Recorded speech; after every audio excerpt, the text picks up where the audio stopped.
My self Sonia Singh, assistant professor Bharati college. आज मैं आपके सामने न्यूट्रास्यूटिकल का क्लासिफिकेशन बताने जाऊंगी। इससे पहले हमने दो टाइप के क्लासिफिकेशन देखे थे, nutraceuticals according to their food sources, second nutraceutical according to their chemical action. और आज हम लोग जो देखने जा रहे हैं वो देखने जा रहे हैं nutraceuticals according to chemical nature. तो केमिकल नेचर का मतलब क्या होता है? सबसे पहले हम लोग ये जानेंगे। केमिकल नेचर का मतलब होता है कि जो भी न्यूट्रास्यूटिकल्स हम लोग यूज़ कर रहे हैं वो हमको किसके अकॉर्डिंग करना है? केमिकल नेचर के अकॉर्डिंग यूज़ करना है, राइट। तो अब केमिकल का मतलब क्या होता है? मीन्स हम लोग अब जो न्यूट्रास्यूटिकल्स हैं उसको हम लोग डिवाइड करेंगे केमिकल नेचर के बेस पे। तो सबसे पहले हमको ये जानना ज़रूरी है कि केमिकल्स नेचर कौन कौन से होते हैं। तो सबसे पहले आपने देखा होगा कि कॉग्नोसी के अंदर मैंने आपको बताया था कि प्लांट्स के अंदर डिफरेंट टाइप्स के एक्टिव कंस्टिट्यूएंट्स पाए जाते हैं, मीन्स डिफरेंट टाइप के केमिकल्स ग्रुप पाए जाते हैं। तो सबसे पहले अगर हम लोग केमिकल को देखें तो पहला जो केमिकल हमारा ग्रुप है वो है आइसोप्रीनॉइड। आइसोप्रीनॉइड फर्स्ट कैटेगरी का ग्रुप है। ये जो आइसोप्रीनॉइड है सबसे पहला कैटेगरी, ये आइसोप्रीनॉइड हमारा केमिकल ग्रुप है, ठीक है। इसके बाद अगर हम लोग देखें सेकंड ग्रुप कौन सा आता है हमारा, ये आएगा phenolic compound.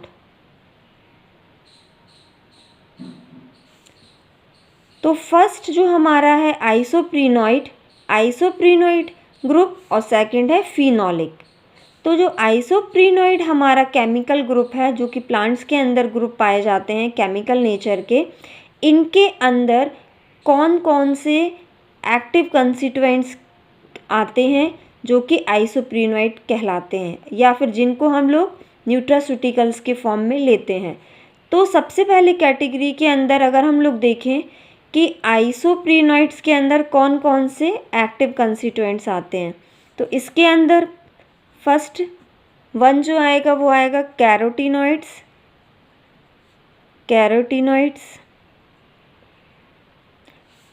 Second saponins, third one is tocotrienols, terpenes. ये सारे के सारे जो आपको आपकी स्क्रीन पे दिख रहे हैं 1 2 3 4, ये सारे के सारे हमारे क्या हैं? न्यूट्रास्यूटिकल्स हैं। ये कौन से केमिकल ग्रुप के अंदर आते हैं? आइसोप्रीनॉइड के अंदर आते हैं। तो आपको जो भी नाम इनमें से याद रखते हैं, याद इजी लगता है उस नाम को आप याद रखिए। ये सारे के सारे जो 4 नेम यहाँ पे लिखे हुए हैं ये सब किसके अंदर आते हैं? हमारे आइसोप्रीनॉइड यूनिट के अंदर। मींस प्लांट के अंदर एक ग्रुप पाया जाता है, केमिकल नेचर का ग्रुप पाया जाता है, ठीक है, जिसको हम लोग आइसोप्रीनॉइड बोलते हैं। और आइसोप्रीनॉइड के अंदर ये सारे एक्टिव कंस्टिट्यूएंट्स प्रेजेंट होते हैं जो कि प्लांट्स के अंदर पाए जाते हैं। तो हमने हमारा जो थर्ड कैटेगरी है अकॉर्डिंग टू केमिकल नेचर, ठीक है, nutraceuticals according to their chemical nature, इसके अंदर हमने पहला देखा आइसोप्रीनॉइड केमिकल नेचर जिसके अंदर कैरोटीनॉइड, सैपोनिन, टोकोट्राइकिलॉल्स और टर्पीन्स ये ग्रुप पाया जाता है। अब सेकंड अगर हम लोग देखें फिनोलिक, तो ये फिनोलिक कंपाउंड्स के अंदर कौन कौन से एक्टिव कंस्टिट्यूएंट्स पाए जाते हैं? तो इसके अंदर टैनिन्स, ये सब आपने सुना हुआ है, टैनिन्स फिनोल्स के अंदर आते हैं। इसके बाद आता है फ्लेवोनॉल्स,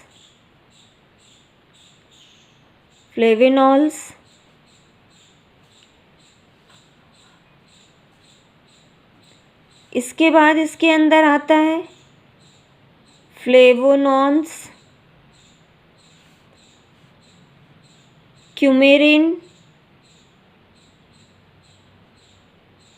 क्यूमेरिन्स। नेक्स्ट इसके अंदर आते हैं लिग्निन्स।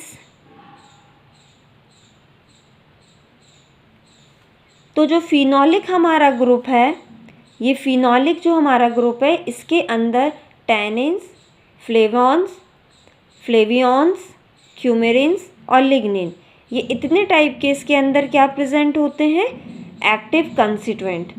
तो केमिकल हमने दो टाइप के नेचर अभी पढ़े, पहला आइसोप्रीनॉइड एंड दूसरा फिनोलिक।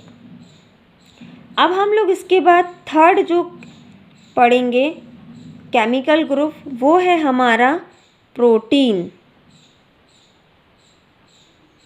जिसको हम लोग बोलते हैं अमीनो। प्रोटीन जो है जिसको हम लोग बोलेंगे अमीनो बेस। अब ये जो अमीनो बेस्ड प्रोटीन है, इसके अंदर क्या क्या चीज़ें प्रेजेंट होती हैं। First one is amino acid, second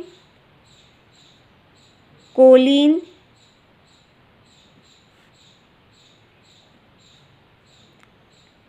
allyl S compound,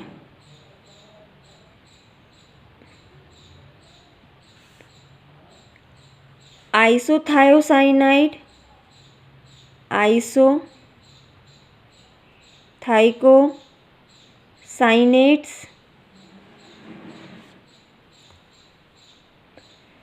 तो हमारा थर्ड जो कैटेगरी है वो है प्रोटीन अमीनो बेस्ड। ये प्रोटीन अमीनो बेस्ड के अंदर हमारे कौन से एक्टिव कंस्टिट्यूएंट प्रेजेंट होते हैं, amino acid, choline, allyl compound और आइसोथायोसाइनाइड। तो आपको इनमें से जो भी नाम इजी लगता है याद करने के लिए, उसको आप लोग याद कर सकते हैं। तो ये हमारा थर्ड कैटेगरी है प्रोटीन अमीनो बेस्ड। तो हमने अभी तक 3 कैटेगरी देखी है केमिकल, पहला आइसोप्रीनॉइड, दूसरा फिनॉल और तीसरा प्रोटीन बेस्ड। अब हम लोग इसके बाद नेक्स्ट देखेंगे जो कैटेगरी है थर्ड, फोर्थ है हमारी कार्बोहाइड्रेट्स, क्योंकि हमने देखा है प्लांट्स के अंदर कार्बोहाइड्रेट्स भी प्रेजेंट होते हैं। तो ये हमारा कैटेगरी कार्बोहाइड्रेट। अब कार्बोहाइड्रेट्स के अंदर कौन कौन से केमिकल ग्रुप प्रेजेंट होते हैं, जैसे कि फर्स्ट है एस्कॉर्बिक एसिड,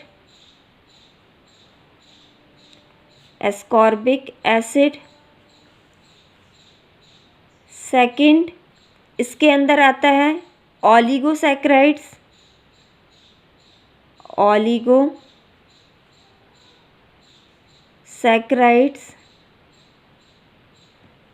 उसके बाद थर्ड वन नॉन स्टार्च।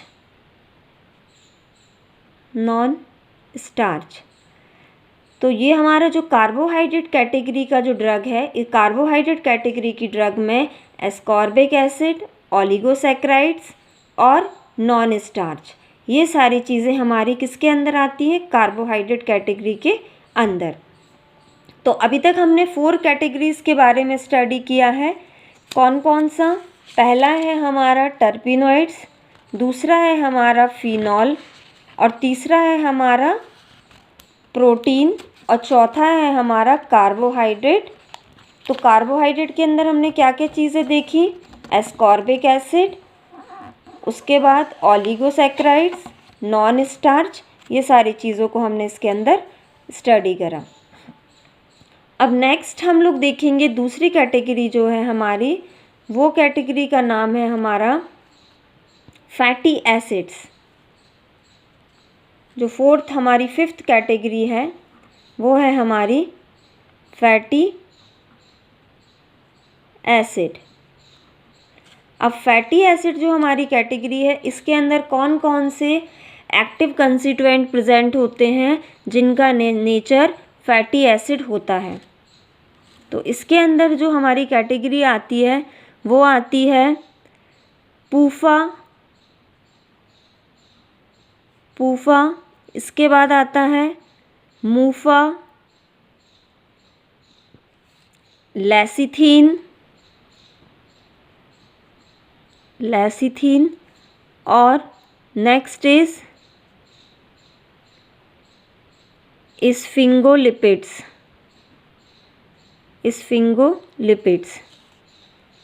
तो फैटी एसिड जो है ये भी हमारी एक केमिकल ग्रुप है, केमिकल नेचर है, जो कि प्लांट्स और एनिमल सबके अंदर प्रेजेंट होता है। और फैटी एसिड के अंदर जो न्यूट्रास्यूटिकल्स आते हैं, जो एक्टिव कंस्टिट्यूएंट आते हैं, वो पूफा, मूफा, लेसिथीन और स्फिंगोलिपिड्स। तो ये सारे नाम आपको फैटी एसिड ग्रुप के अंदर मेंशन करना है। तो अभी तक हमने 5 केमिकल ग्रुप्स के बारे में स्टडी किया। इसके बाद जो 6th है हमारी कैटेगरी, वो है मिनरल्स।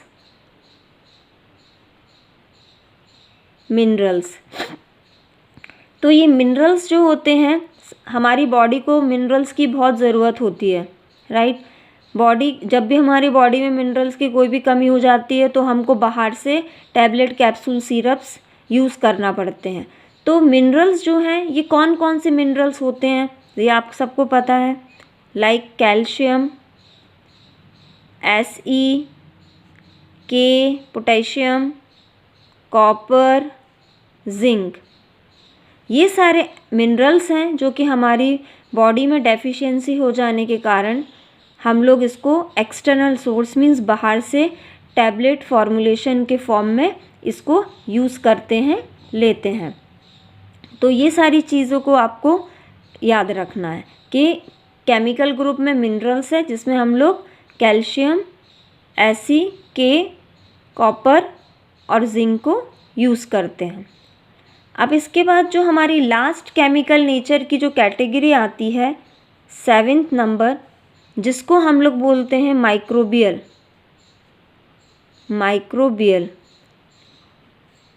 मैंने आपको पहले की क्लास में बताया था कि हमारी बॉडी के अंदर कुछ इम्पॉर्टेंट बैक्टीरियाज प्रेजेंट होते हैं जो कि हमारे फूड को डाइजेशन में हेल्प करते हैं। तो ये कौन से ऐसे बैक्टीरिया हैं जो कि डाइजेशन में हमारी बॉडी को हेल्प करते हैं? तो मैंने आपको बताया था प्रोबायोटिक्स और प्रीबायोटिक्स।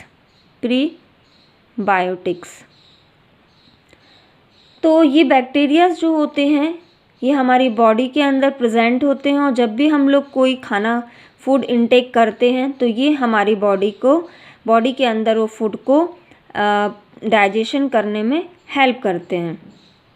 तो अभी तक हमने देखा कि टोटल 7 टाइप के केमिकल नेचर्स होते हैं न्यूट्रास्यूटिकल्स के। जो हमारा थर्ड कैटेगरी था nutraceuticals according to their chemical nature, इसके अंदर हमने 7 कैटेगरीज डिस्कस करी। पहला जो कैटेगरी था वो है हमारा आइसोप्रीनॉइड। सेकंड कैटेगरी जो है हमारी वो है फिनोलिक कंपाउंड्स की। थर्ड कैटेगरी जो है वो है हमारी प्रोटीन की और फोर्थ है हमारी कार्बोहाइड्रेट की। उसके बाद है फैटी एसिड्स की और उसके बाद फिर हमने मिनरल्स देखे और लास्ट में फिर हमने माइक्रोबियल देखा। तो ये हमने अलग अलग टाइप के हम लोग न्यूट्रास्यूटिकल्स का स्टडी कर रहे हैं कि जो हम लोग जो भी बाहर से मिनरल्स या जो भी हम लोग न्यूट्रास्यूटिकल्स बाहर से लेते हैं उनका क्लासिफिकेशन हम लोग देख रहे हैं। ये क्लासिफिकेशन हमने आज देखा 3rd नंबर का, जो कि है nutraceuticals according to their chemical nature. इसमें हमने अलग अलग टाइप के प्लांट्स के अंदर पाए जाने वाले केमिकल ग्रुप्स के नाम देखे और वो ग्रुप्स के अंदर कौन कौन से एक्टिव कंस्टिट्यूएंट प्रेजेंट होते हैं उनके बारे में हमने डिस्कस किया कि आइसोप्रीनॉइड्स के अंदर कौन से केमिकल ग्रुप पाए जाते हैं, फिनॉल्स के अंदर कौन से ग्रुप पाए जाते हैं, ठीक है। फैटी एसिड्स के अंदर कौन से पाए जाते हैं, मिनरल्स के अंदर कौन से पाए जाते हैं, तो ये सारे नाम आपको याद रखना है। Thank you.